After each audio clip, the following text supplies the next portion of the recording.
Sawadee. It's so wonderful to be back here in Bangkok in Thailand, and it's just such a pleasure to be here. And thank you, Prime Minister, for being here with us. It's such an honor. Thank you.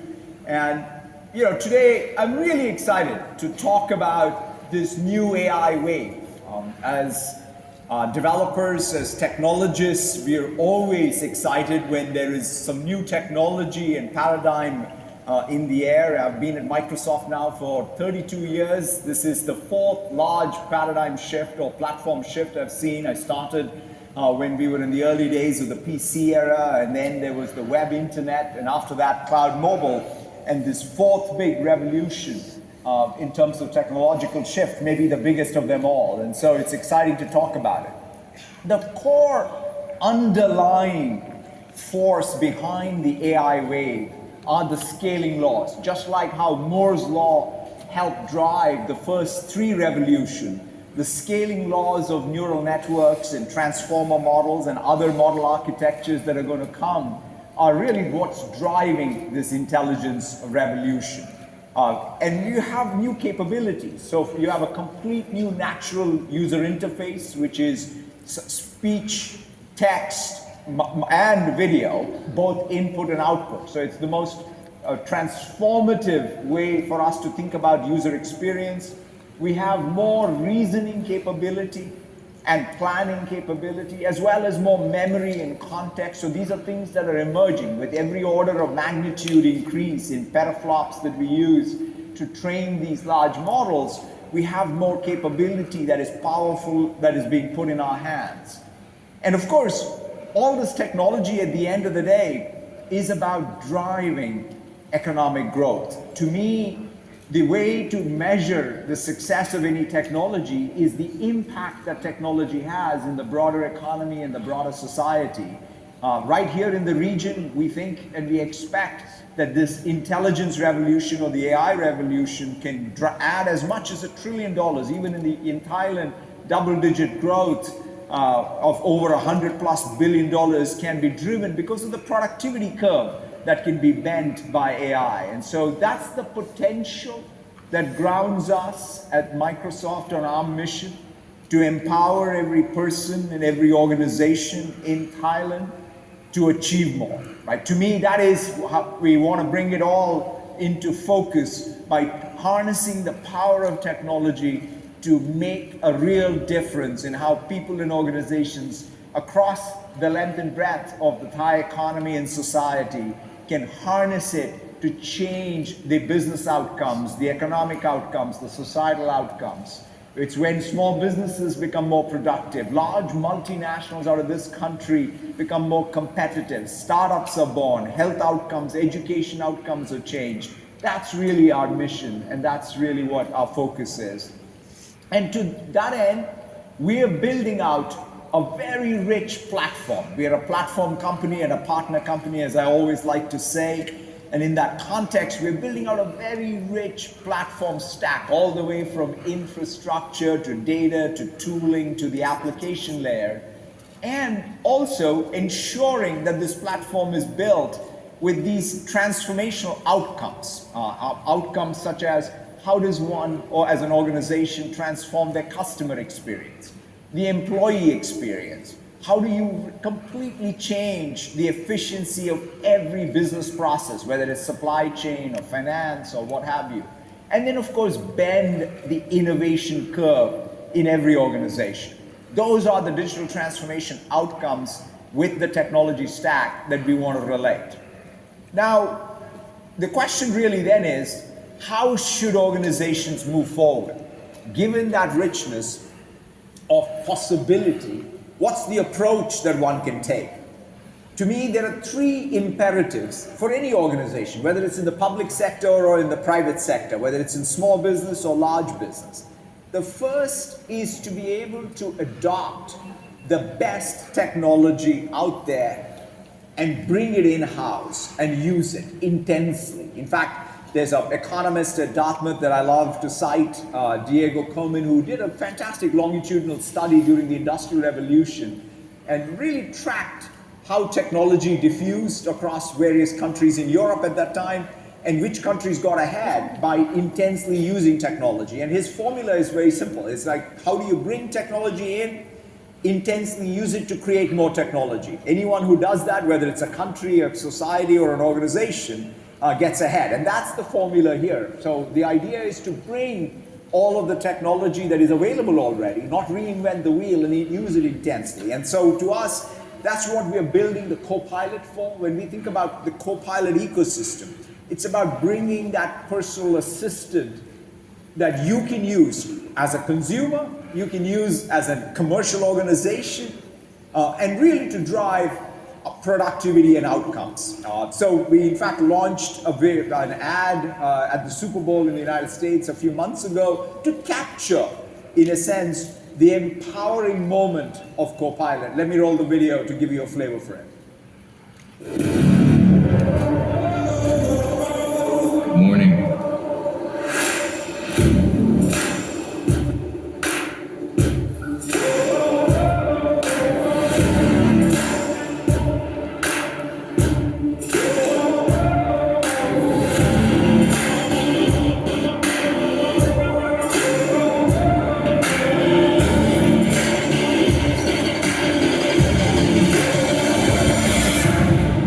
Watch me. Just watch me now. Just watch me now. I got something for it, a little more for it. You won't believe your eyes. Just watch me now. I got something for it, a little more for it. You won't believe your eyes. Just watch me now. Just watch me now. I really love that tone that it sets of watch me now, because that's really what we're trying to capture. In the age of AI, it's not about celebrating the technology, but it's about celebrating what we individually can do with the technology, in terms of creating magical experiences, being able to make better decisions, being able to act with more precision. So those are the things that I think are going to be the things that we can look forward to.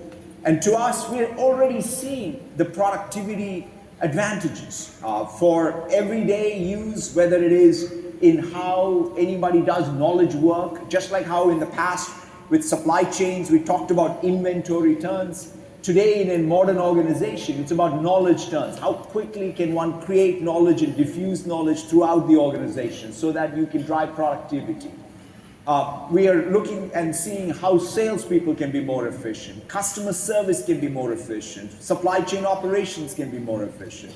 Coding, that's perhaps the place where we're seeing tremendous changes in terms of how software developers, whether they're low-code, no-code developers or professional software developers, are able to use things like GitHub Copilot and Copilot Studio to become more productive.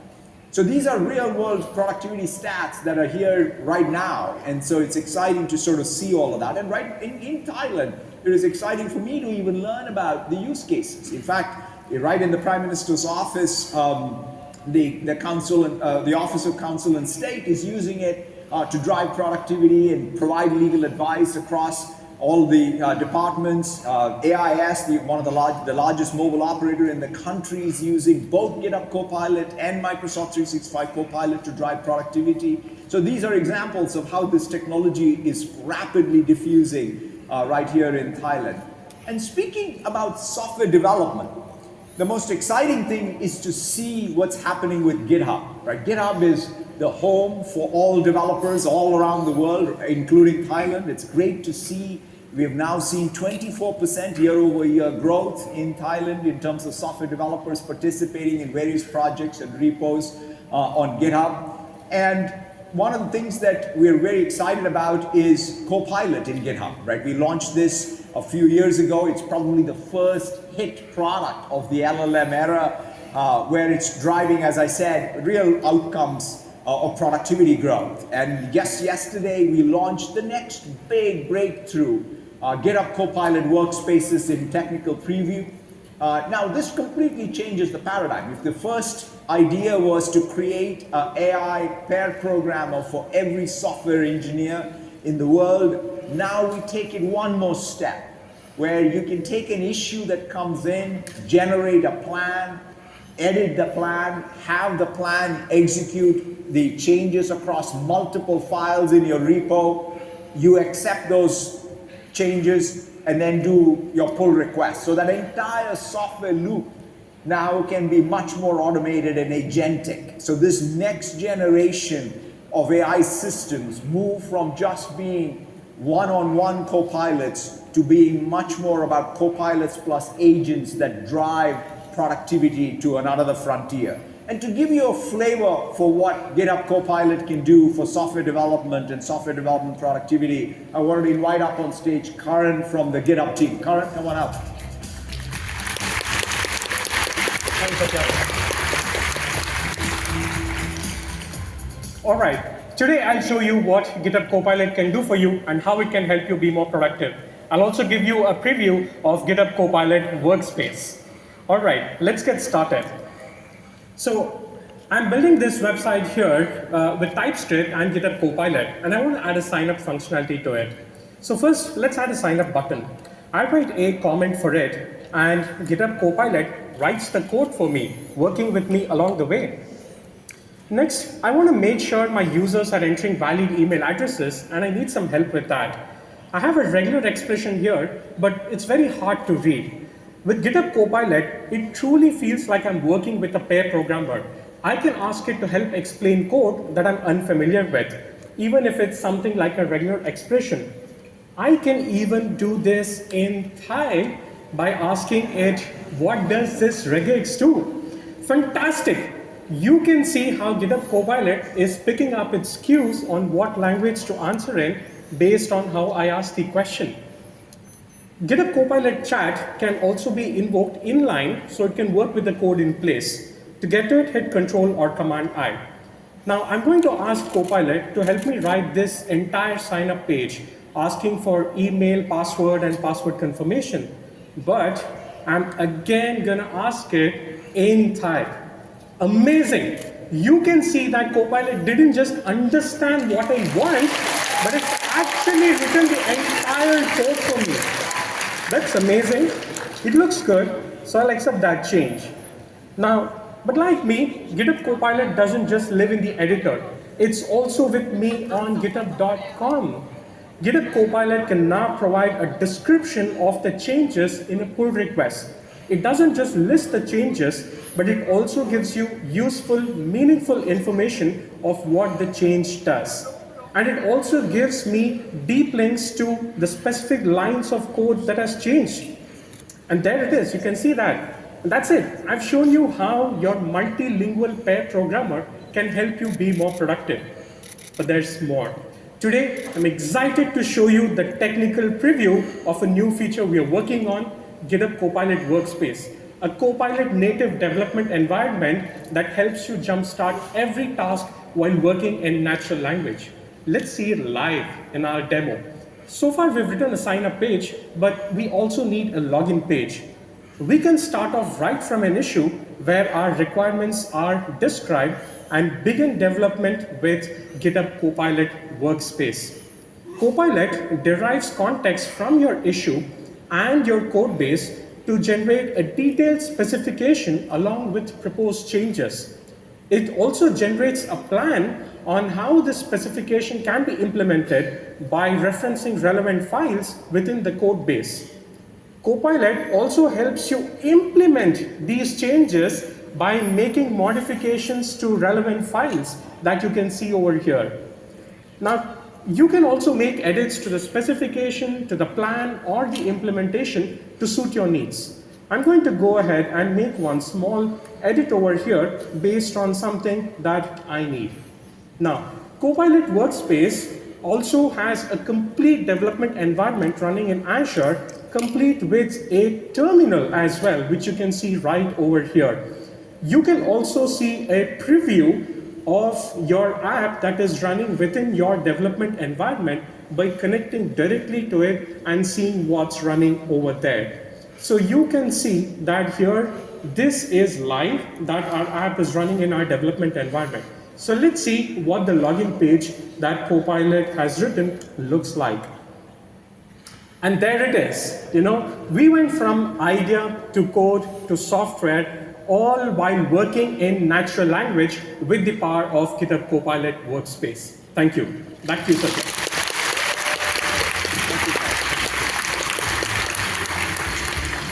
Thank you so much, Karan. It's just always wonderful. Whenever I see those demos of GitHub and VS Code and code spaces, it warms my heart as a developer. Microsoft, if you think about it, in 1975, we were founded with the promise that if we create great developer tools, we can change the world. And the first product we built was the basic interpreter for the Altair. And here we are in 2024, celebrating GitHub Copilot and what software developers can do with these technologies. So it's really exciting to see these advances.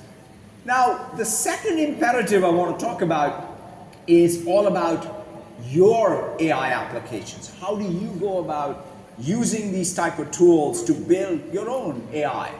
And to do that, we want to provide you with the best infrastructure.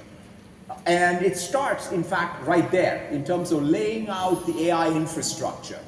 And we're building out something called the Copilot Stack all the way. And the first thing that I want to really talk about is the infrastructure there. Azure today has more regions than any other hyperscaler around the world, 60 plus regions, 300 plus data centers worldwide. And I'm really excited today to announce that a full Azure region is going to come to Thailand with 2 A's.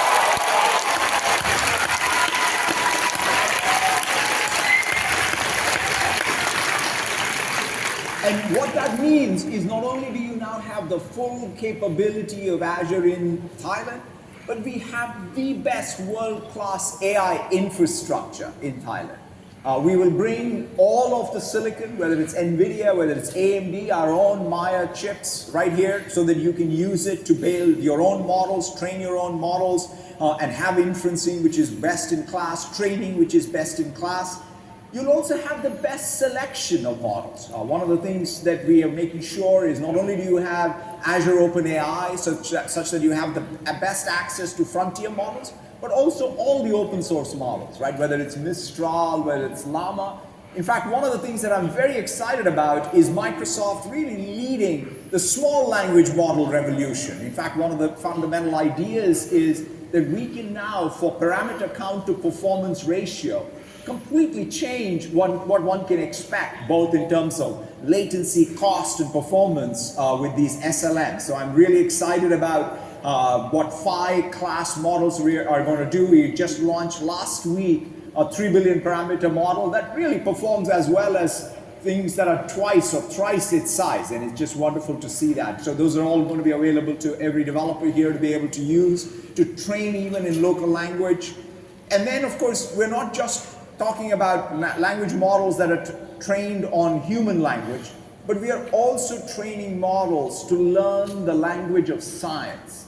Whether it's chemistry, whether it's physics, whether it's biology, we now have a collection of models that I think are fundamentally transforming the arc of science. I think ultimately when we talk about GDP growth, what we do to the scientific process itself and speeding it up will probably have a profound impact.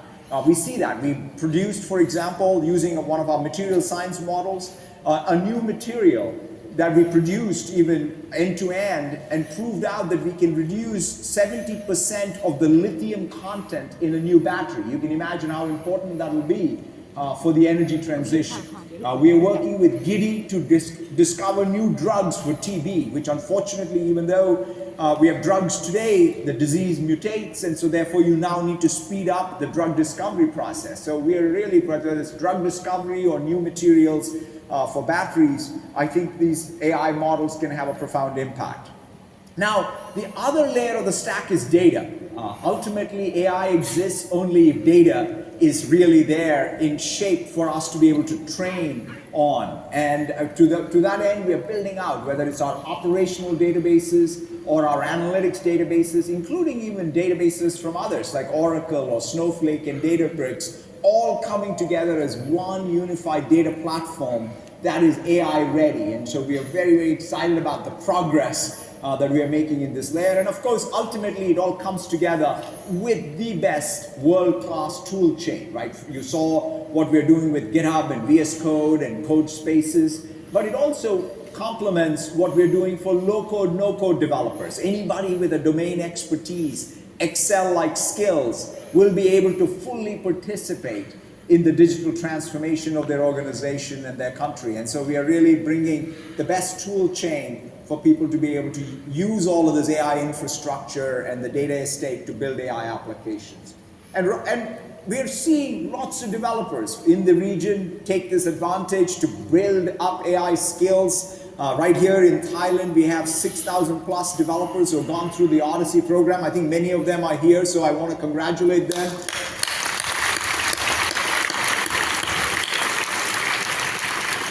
It's wonderful to see the increasing rate with which people are getting their AI certifications, because that's, I think, at the end of the day, what is needed in order for anyone to be able to participate in this new economy. And we have many customers who are already using AI intensely. Right? This is about their customers who are creating their own AI applications. In fact, I this morning had a chance to see the folks from the National Health Organization. It's wonderful to see that they've built a bot that now any citizen, I believe 70 plus million people in Thailand have access to universal healthcare. Now they have the ability to use natural language to interface with all of the services that are available to them. And this is just completely democratizing how anybody in a remote region in Thailand can access these services. I had a chance to see folks from GC who built a pipeline inspection tool that is real time, that's using AI to make sure that there's safety and preventive maintenance. I had a chance to meet with some of the developers from SBCX who are using, again, AI across the entire length and breadth of their organization. Some of the developers at Agoda are using it. In fact, they were early adopters of everything in Azure AI and built a tool that is being used for both productivity as well as software development right inside the organization. So fantastic, intense use of AI right here to drive productivity outcomes, and that's exciting to see. So the last imperative I want to talk about, though, is trust and safety and security. Ultimately, any technology and its adoption fundamentally rests on one fact, which is, can we all societally trust the technology? And so to that end, we are really focused on core security. We announced last November a Secure Future Initiative, which is all about shifting left in terms of security by design, by default, and ensuring that there's security operations with 6 pillars that underpin all of the Secure Future Initiative. This is the number one focus. As I like to say, security above all else is the real motto for Microsoft's engineering priority. And so we're going to be really making rapid progress on security. But beyond security of what we are doing to ensure the security of all of the cyber estates, we're also making these products and services available to everybody to secure their own digital estates everywhere. This means endpoints and identity protection, application protection, including compliance, all of it coming together in a very robust way. The other area, of course, is AI safety. We have taken first a set of promises that we deliver on it. Your data is your data. We don't train on your data. We want to secure all of your models that you create with the best security I just talked about. And in fact, protect copyright as well as indemnify you on any of the copyright issues, right? So that you can confidently use AI going forward. We're also making sure that we have a principled approach to AI safety. We clearly don't want to wait for the unintended consequences to show up before we think about AI safety. So that's why we've had, since 2016, a principled approach to AI safety, which we now have translated into a set of engineering processes, as well as compliance and audit processes. And we are now taking all of that, making that part of Azure AI as a set of services and tools and methodology and practice that you can use as you build a powerful AI that you are deploying in your organization with your customers, with your partners. So to me, those are the 3 imperatives that I think any organization will have to sort of grapple with and execute on in order to take advantage of this unbelievable transformative time in technology. So I want to close where I started with our mission. Our mission to empower every person and every organization in Thailand to achieve more, to thrive more in an age of AI. And to us, that means we want to make sure that the human capital of this country is equipped with the skills to be able to thrive going forward. And to that end, we announced that we are going to train 2.5 million people in the region to take advantage of AI and get themselves skilled in AI so that they can fully participate in the economy and transform the economy and society.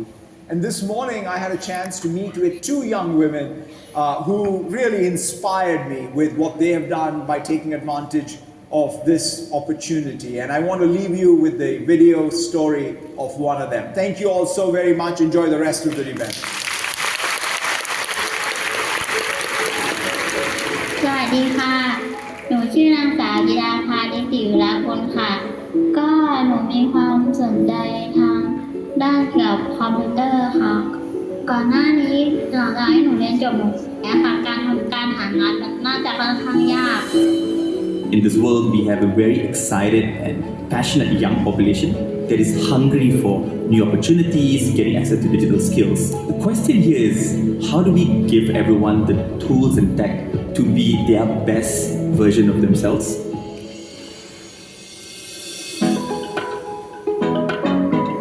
ตอนที่ทราบว่า Microsoft อะค่ะมีจัดแบบโครงการหรืออบรมที่ให้ความรู้ก็สนใจมากค่ะได้เรียนรู้เกี่ยวกับโปรแกรม Power BI Power App ค่ะแล้วก็ได้เริ่มรู้จักเกี่ยวกับ AI ค่ะหรือว่ามีโค้ดตรงส่วนไหนที่เราสงสัยหรืออาจจะไม่เข้าใจเราก็สามารถที่จะก๊อปแล้วไปถามให้ AI ค่ะช่วยอธิบายตรงนั้นก็ได้ค่ะหลังจากที่ได้จบในอบรมต่อมาค่ะหนูก็ได้งานทำจริงๆหนูก็ค่อนข้างที่จะมองภาพชัดเจนขึ้นแล้วก็รู้สึกมั่นใจในตัวเองมากขึ้น We see AI changing jobs in a way that it's bringing what it means to be human to the front, to help empower every individual so they are ready for any challenge that comes ahead.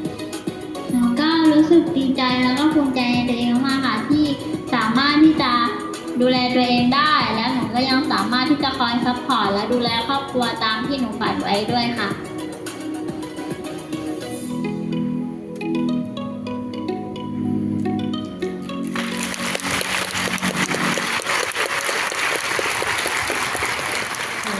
ขอบคุณคุณ Satya นะคะสำหรับการต้อนรับและคำกล่าวเปิดงานนะคะ Thank you Mr. Satya for your inspiring keynote ก็เดี๋ยววันนี้นะคะเราน่าจะได้ค้นพบนะคะเรียนรู้กับการแชร์ประสบการณ์จากเหล่าสปีกเกอร์ของเราในแต่ละเซสชันวันนี้นะคะเกี่ยวกับเทคโนโลยีของ AI ที่ทุกท่านรอคอยค่ะ